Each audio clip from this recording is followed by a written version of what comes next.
Alright, howdy y'all.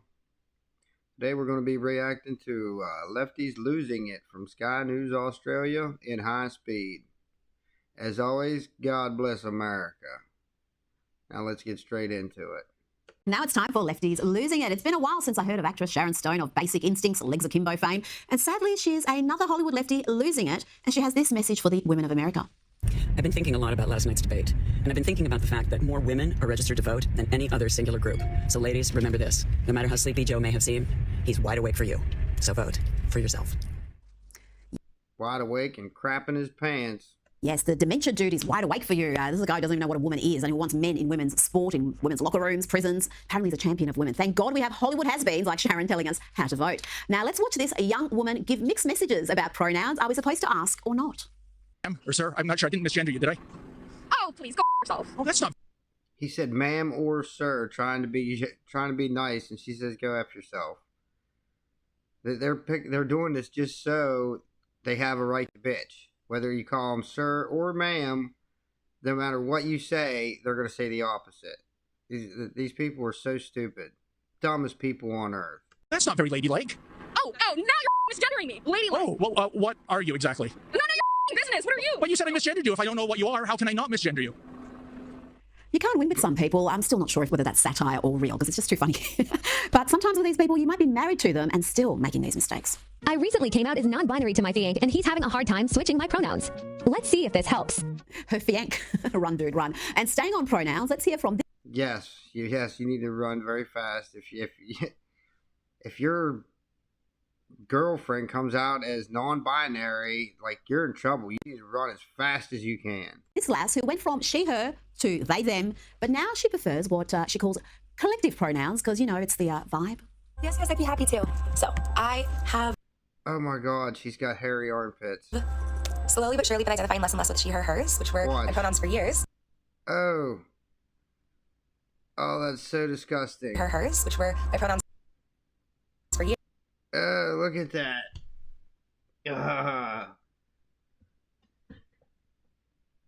That's not...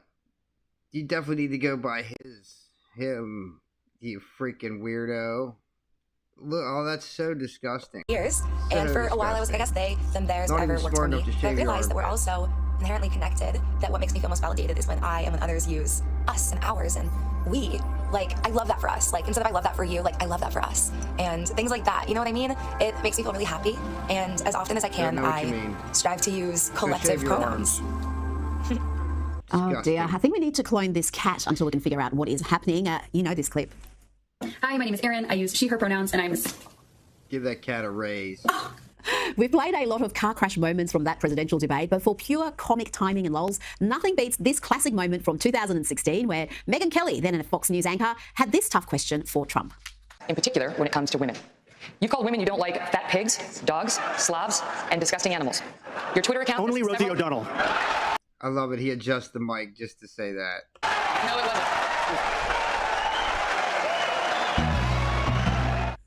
And that's why CNN didn't have a live crowd there for that debate. Now, you'll recall during that debate the humorous moment where Trump and Biden talked about golf. The banter between the men over their golf handicaps proved to be rich material for a couple of Aussie brothers, Archie and Miles Shepherd, enjoyed this hilarious reimagining of that exchange. I'm in very good health. I just won 2 club championships, not even senior, 2 regular club championships. To do that, you have to be quite smart, and you have to be able to hit the ball a long way, and I do it. He doesn't do it. He can't hit a ball 50 yards. He challenged me to a golf match. He can't hit a ball 50 yards.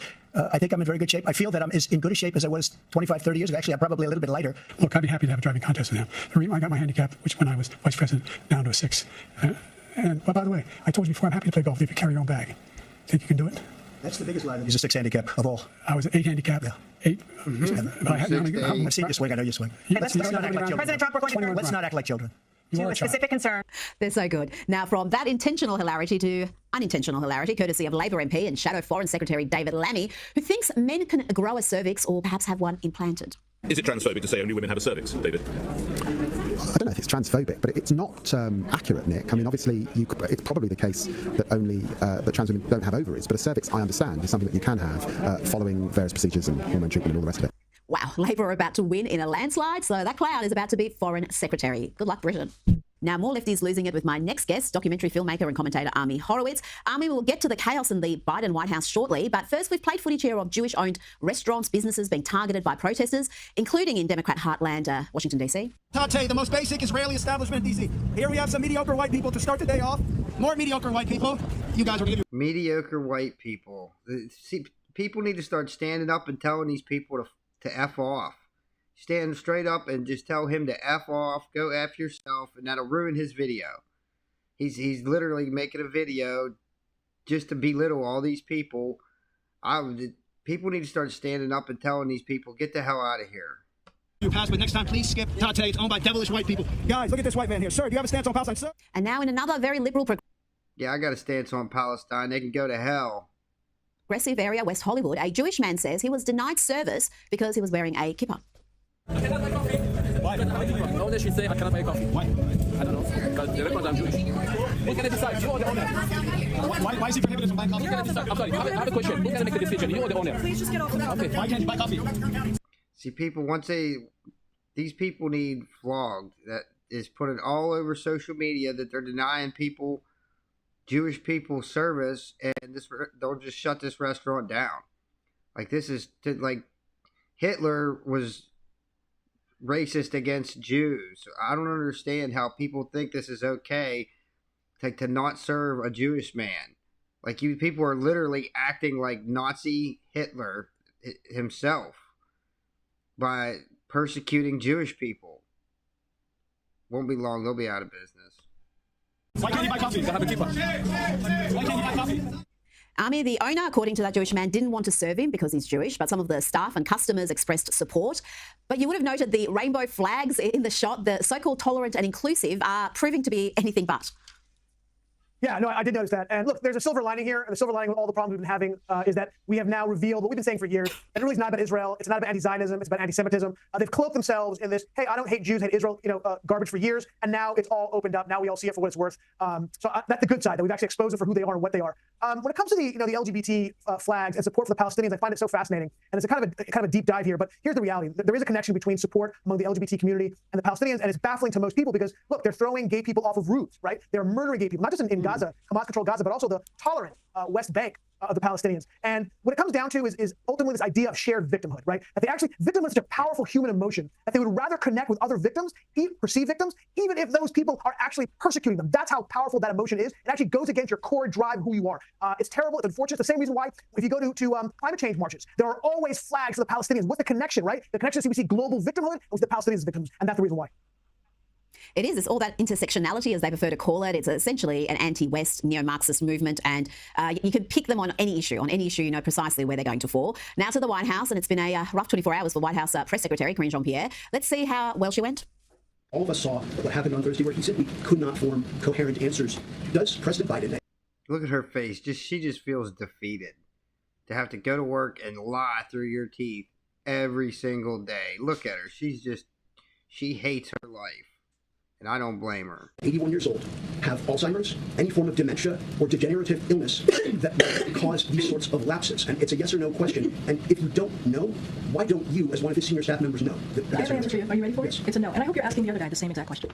Well, the other guy wasn't an incoherent mess, Karine. That's probably why they're not asking that right now. That's how she handled that fairly tough question. Let's see how she handles this much softer question from a journalist who perhaps wants to create a narrative around cold medication interfering with the president's ability to think and communicate. What medications was he taking in the days or hours leading up to the debate? And I know that question has come in a couple of times to us. He was not taking any cold medication. Was he taking any medication that would have interfered with his... He was not taking any cold medication. That is what I can speak to. She should have asked him if he was taking any dementia or Alzheimer's medication. I'd get to the bottom of it. She just says, no, any medication? No, he wasn't taking cold medication. Yeah, because we know he was drugged up on something. His doctor, and that's what he stated to us.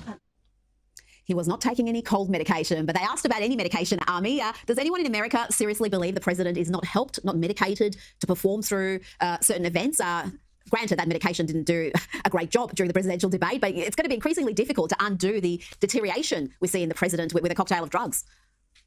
Yeah, no, look, they're gaslighting us. That's what's happening here. There's obviously a split in the Democratic Party. You have the replace Biden crowd and the keep Biden crowd. And the keep Biden crowd, they have their marching orders. They've been all over the media, and they're saying things like he was over-prepped, right? They use that word. They say he had a bad debate performance. A bad debate performance? I mean, the Hindenburg was a gas leak. That's a similar comparison. Look, these are not the droids you are looking for. Yeah, that Jedi mind crap isn't working on us. We saw what happened. We saw the implosion. Look, Axios just came out with a report that said he's only engaged between 10 and 4. He's keeping doctor's hours. I mean, the Department of Motor Vehicles has longer hours than the President of the United States. This is a problem. And what this really did was expose the media carrying the water for Joe Biden. For years, they were testifying how competent he was, how we've seen him behind the scenes in total command. They swore up and down that he was there, all there. He was fine. Yeah, just a couple weeks ago, the main host on CNN was like, "This is the sharpest and best Joe Biden I've ever seen." And then after the debate, he out of nowhere, he's like, "I can't believe it. He's got dementia." And look, if they didn't lose all their credibility during Russiagate, during BLM, during good people on both sides, they lost it completely now, Rita. It's unbelievable. And by the way, this also really puts into a different perspective the Robert Hur report. Like, now I understand fully why they're trying to keep that report, because I have no doubt that he was blathering incoherently during that entire time. Now we understand why they're fighting tooth and nail to keep it out. But I'll tell you this, if anybody out there thinks they're going to replace him, they are mistaken. They're not going to be able to replace him, because the next in line is Kamala Harris, and they can't replace her because they screwed themselves on DEI. They brought in a completely incompetent vice president because she was a black woman, and now they're stuck with her. And if they do try to replace her with a white man like Gavin Newsom or Gretchen Whitmore, a white woman, they will lose their entire left flank. They cannot do it. They'll weekend and burning him if they have to. That's what's going to happen. Unless they convince Michelle Obama, because she even outranks Kamala in those DEI points. But I'm with you. I think that's still a long shot. I know there's a big movement to make that happen, but I think it's still a long shot. I want to ask you about Vogue magazine. Jill Biden's on the cover, and I love the front page of the New York Post reference that. Forget about Jill's Vogue cover. The headline is vague with a picture of the president. But Jill Biden, the elder abuse enabler, she's on the cover of the upcoming Vogue, and she looks amazing, it must be said. Different from what we saw over the weekend after the debate, but it's just further proof, Army, of the media's anti-Trump bias.